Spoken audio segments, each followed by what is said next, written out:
Jai Hind. Today your topic is from Political Science subject, class 12th and paper code is 214. चलते हैं solution की तरफ। सबसे पहला हमारा क्वेश्चन आता है, मिश्रित अर्थव्यवस्था से आप क्या समझते हैं? तो इसका आंसर क्या है जी? एक ऐसी अर्थव्यवस्था जो पूंजीवादी अर्थव्यवस्था तथा समाजवादी अर्थव्यवस्था का मिश्रण हो, उसे क्या कहते हैं? मिश्रित अर्थव्यवस्था। सेकंड क्वेश्चन की तरफ बढ़ते हैं। सेकंड क्वेश्चन है, पंजाब समझौता कब हुआ? सबसे पहले इसका हम आंसर जान लेते हैं। पंजाब समझौता कब हुआ था? 24 जुलाई 1985 को। अब इसका मुख्य उद्देश्य क्या था? ये सेकंड क्वेश्चन में पूछ रखा है। तो इसका मुख्य उद्देश्य क्या था जी? इसका मुख्य उद्देश्य था पंजाब में शांति कायम करनी थी। ओके जी, एक और पॉइंट मैंने लिख दिया है। इसके अलावा सेना से निकाले गए व्यक्तियों का पुनर्वास करने तथा उन्हें रोजगार दिलाने के लिए भी प्रयास किए जाएं। इसका मुख्य उद्देश्य था, और भी है इसका मुख्य उद्देश्य, और भी पॉइंट है इसका, बट 2 मार्क्स का इसने पूछ रखा था इसमें क्वेश्चन, इसलिए मैंने उसी के अकॉर्डिंग आंसर लिख रखा है। अब चलते हैं अगले क्वेश्चन की तरफ, जो कि हमारा क्वेश्चन है क्वेश्चन नंबर 3। शीत युद्ध से आप क्या समझते हैं? तो इसका आंसर क्या है? अमेरिका तथा भूतपूर्व सोवियत संघ के बीच रहे उन कटुतापूर्ण संबंधों से है जो तनाव, भय, ईर्ष्या पर आधारित थे। क्वेश्चन की तरफ बढ़ते हैं। क्वेश्चन नंबर 4, अमेरिका वर्चस्व से निपटने के कोई 2 सुझाव दीजिए। क्वेश्चन पूछ रखा है, अमेरिका वर्चस्व से निपटने के कोई 2 सुझाव दीजिए।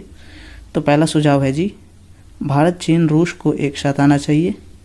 ये पहला हो गया। अब सेकंड है, मीडिया, बुद्धिजीवी, लेखक आदि को मिलकर इसके वर्चस्व का विरोध करना चाहिए। ये सेकंड पॉइंट हो गया। अब 5th क्वेश्चन की तरफ बढ़ते हैं। 5th क्वेश्चन इज, चीन की नई अर्थव्यवस्था के कोई 2 उपलब्धियाँ लिखें। तो इसका आंसर क्या है जी? उपलब्धियाँ में चीन ने आर्थिक सुधारों के लिए खुले द्वार की नीति अपनाई। ये पहला पॉइंट हो गया। सेकंड पॉइंट इज, निर्यात तथा आयात पर जो जबरदस्त जोर दिया, किसने? चीन ने।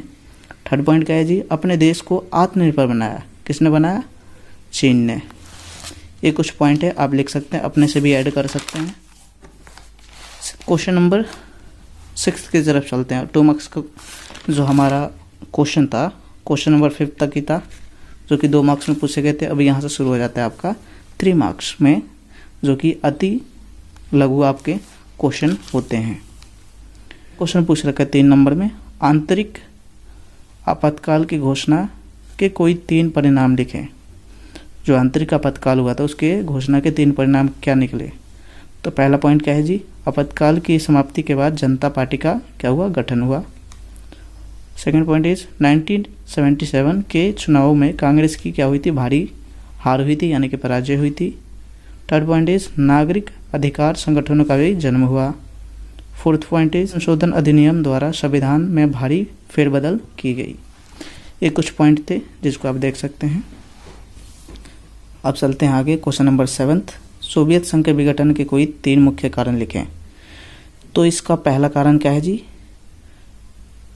सोवियत संघ आर्थिक तथा राजनीतिक रूप से बहुत ही कमज़ोर हो गया था। फर्स्ट पॉइंट है ये। सेकंड पॉइंट इज, उपभोक्ता वस्तुओं की कमी ने सोवियत जनता में असंतोष उत्पन्न कर दिया। ये सेकंड पॉइंट है।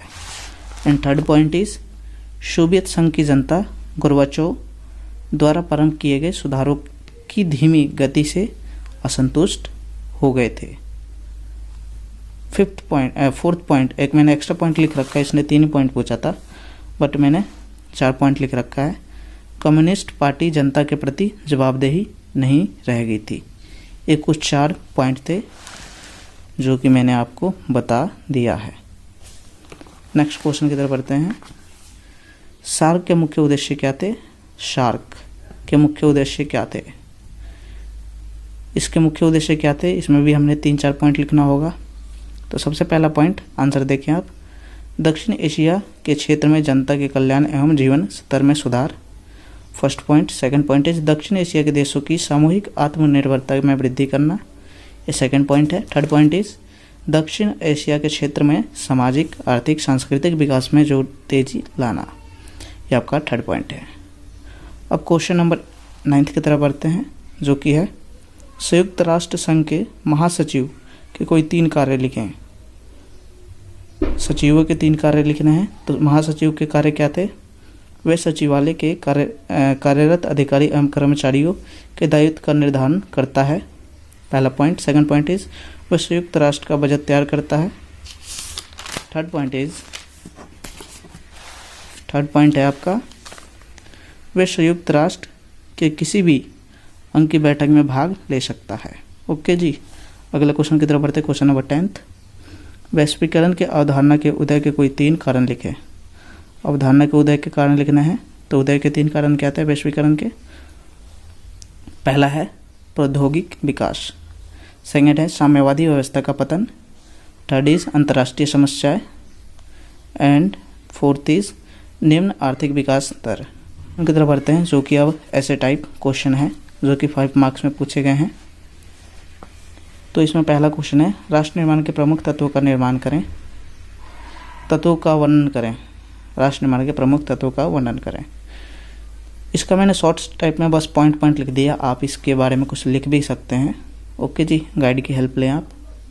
सबसे पहला पॉइंट क्या है, प्रमुख तत्व क्या है?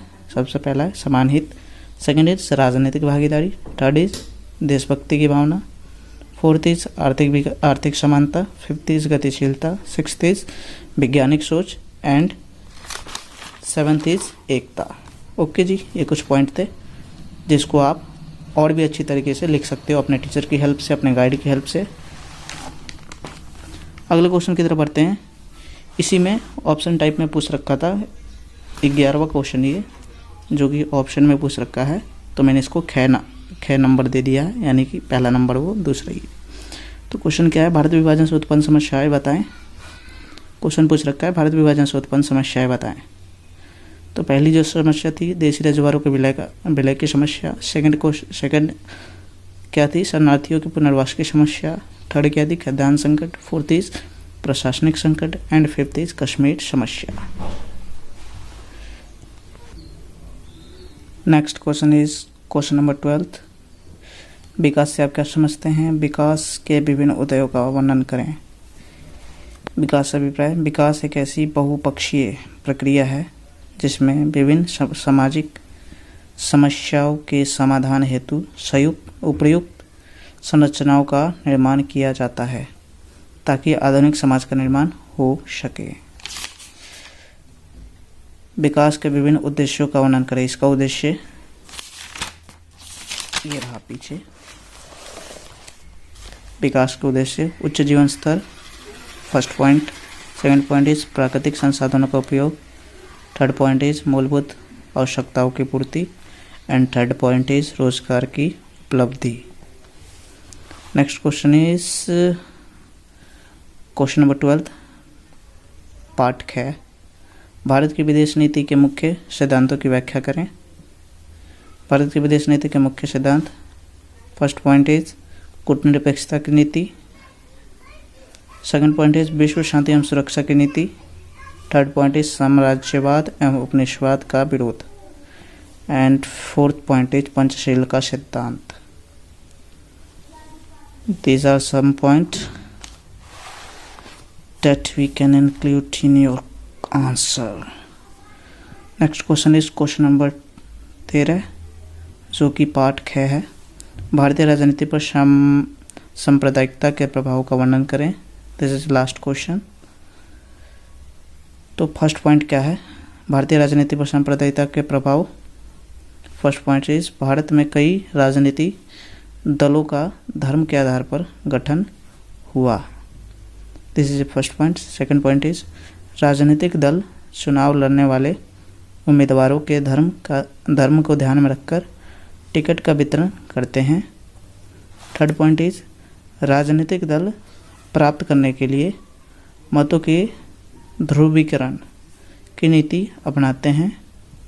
फोर्थ पॉइंट इज मंत्रिमंडलों का गठन करते समय धार्मिक तत्व पर पूरा का पूरा ध्यान दिया जाता है। अब क्वेश्चन नंबर ख, जो कि क्वेश्चन नंबर 13 का ही सेकंड पार्ट है। भारतीय कूटनिरपेक्ष के स्वरूप का वर्णन करें। I don't know what is स्वरूप। स्वरूप का मतलब क्या होता है, मैंने गूगल पे सर्च किया तो इसका कुछ विशेषताएं करके, यानी कि नेचर आ रहा था, उसी के अकॉर्डिंग मैंने आंसर लिख दिया है, बट इसका एग्जैक्ट आंसर क्या होगा ये मुझे भी नहीं पता है।